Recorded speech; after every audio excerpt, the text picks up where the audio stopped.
ஐயோ எனக்கு பைத்தியமே பிடிச்சிரும்.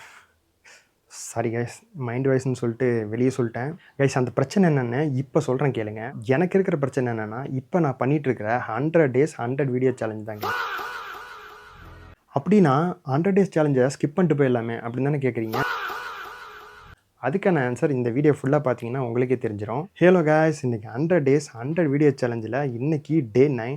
நான் தினேஷ், இது ஜேடி உலகம். சரி ஓகே, இப்போ டாபிக்குள்ளார வருவோம். உண்மையாக சொல்கிறேன், இந்த 100 days 100 வீடியோ சேலஞ்சை பண்ணிகிட்டு இருக்கிறவங்களும் சரி, கம்ப்ளீட் பண்ணி முடித்தவங்களுக்கும் சரி, என்னோட மனம் மார்ந்த ஹேட்ஸ் ஆஃப் தெரிவிச்சுக்கிறேன்.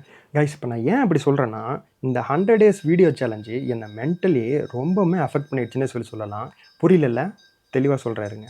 இந்த 100 days சேலஞ்சில் நான் டே 1ல் இருந்த ஆர்வமும் வேகமும் இப்போ இருக்கிற டே 9ல் எனக்கு இருக்குதுன்னு சொல்லி நீங்கள் கேட்டிங்கன்னா கண்டிப்பாக இல்லைன்னு தான் சொல்லுவேன்.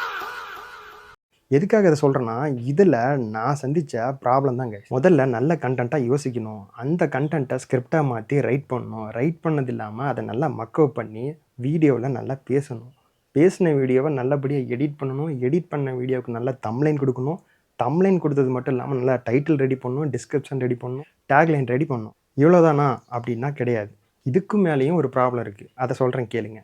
சரி, கண்டென்ட்டை ரெடி பண்ணி கரெக்டாக ஷூட் பண்ண ரெடி பண்ணிடலாம் அப்படின்ட்டு கேமராவையோ மொபைலே எடுப்பேன். அங்கே வந்து சார்ஜ் இருக்காது. சரி, சார்ஜ் போட்டு ரெடி பண்ணலாமேன்னு சார்ஜ் போட்டு ரெடி பண்ணால் சில டைம் வந்து மெமரி ஃபுல்லுன்னு காமிக்கும். சரி, மெமரி ஃபுல்லுங்கிறத கிளியர் பண்ணிவிட்டு எடுக்கலான்னு பார்த்தா மைக்கில் சார்ஜ் இருக்காது. சரி, மைக்குக்கு சார்ஜ் போட்டு அதையும் ரெடி பண்ணலான்னா சில நாளில் லைட்டிங் பத்தாது. லைட்டிங் ரெடி பண்ணலான்னு பார்த்தா அதுக்கும் சார்ஜ் இருக்காது. அதுக்கும் சார்ஜ் போட்டு ரெடி பண்ணுவேன். சரி, கம்ப்ளீட்டாக ஒரு பேக்கேஜாக முடிச்சாச்சு, அடுத்தது எடிட்டிங் போயிடலான்ட்டு சிஸ்டத்தில் போய் உக்காந்தா பவர் கட் ஆயிரும். அதையும் தாண்டி அப்படிங்கிற மாதிரி ரெடி பண்ணி அப்லோட் பண்ணால் கரெக்டான டேட்டா ஸ்பீடு கிடைக்காது. அந்த டைம்னு பார்த்து லோட் ஆகிட்டு இருக்கும், இல்லை கட் ஆகிடும், இல்லை சிக்னல் வீக் ஆகிடும்.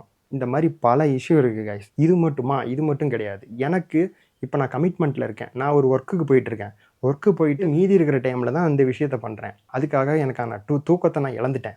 100 days சேலஞ்சு நான் பண்ணுறதுக்கு முன்னாடி 7 to 8 hours நிம்மதியாக தூங்கி எந்திரிச்சேன். ஆனால் இப்போ நான் தூங்குகிற டைமுன்னு பார்த்தீங்கன்னா ரொம்பவுமே கம்மியாகி 4லேருந்து 5 மணி நேரம் தான் தூங்குறேன். அதுக்கு மேலே அதுக்கு ரெடி பண்ணணும் அப்படின்ட்டு பயங்கர ஸ்ட்ரெஸ்ஸில் இருக்கிறேன் கைஸ். பயங்கர ஸ்ட்ரெஸ்ஸுக்கு உள்ளாக்கப்படுறேன், வேறு ஒன்றும் இல்லை. சரி ஓகே, விட்டுறலாமான்னு நினச்சா இப்போ நம்ம 100% வச்சுக்கலாம். அதில் 99% விட்டுறலாங்கிற மைண்ட் செட்டுக்கு வந்துடுவேன். அதுக்கப்புறம் அதில் ஒரு 1% இருக்கும். அந்த 1% என்னன்னு போய் பார்த்தா நம்மளோட பேஷனும் நம்மளோட ட்ரீமுக்கான கனவு இருக்கும்.